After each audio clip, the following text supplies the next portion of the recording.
Four fresh faces stand on the cusp of college athletics immortality, knocking out familiar foes for a chance at college football's ultimate crown. Indiana, Indiana. One once considered the biggest loser in the history of the sport, now a national powerhouse.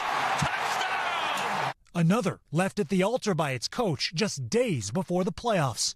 Driving much of the change, big bucks, prompting players from Indiana's Heisman winner Fernando Mendoza to Ole Miss's Trinidad Chambliss to switch schools in recent years. How has NIL changed college sports and the competitive landscape as we know it? NIL has actually, interestingly, added competitive balance. We're seeing pretty much every school, at least in the power conferences, having a real shot of winning a title. It's also fostering a growing movement of athletes fighting to stay in school.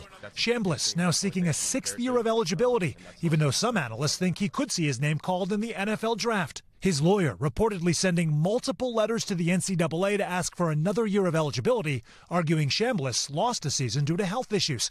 Quote, juries decide death penalty cases in less time.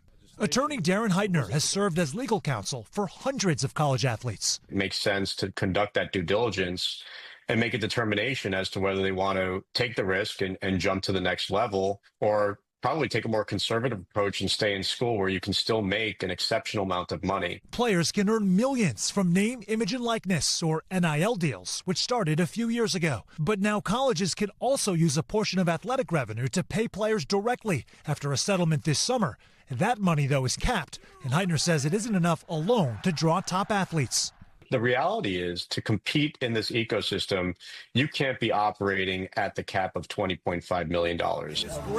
Coinciding with the newfound revenues is a transfer portal system. It created like the free market system every year for every player. Effectively free agency that has caused a seismic shift in college sports. The fact that guys can transfer multiple times and not sit for a year means that you're not going to wait. You're going to be very impatient.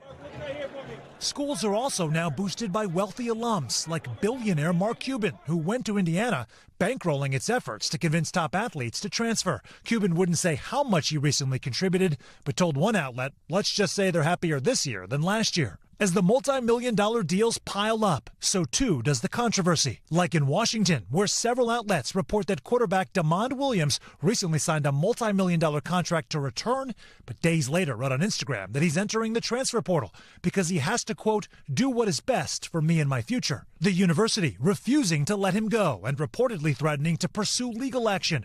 We're out to Washington for comments, but have not yet heard back. Heitner, who is now representing Williams legally, declined to comment on his case, but says the confusing new web of contracts with players who are not considered employees is uncharted territory. Nobody yet really knows the enforceability or the level of enforceability of these contracts because they haven't really been tested. Meantime, the cost of college has skyrocketed in the last 30 years, and now even the students at some schools are being asked to chip in with additional fees going to athletic departments. I think that's a really tough pill to swallow when you see like so much money that gets thrown around. Like, why should it be on the students who are enrolled in this college to have to pay for that? As college sports start to look a whole lot more like the pros.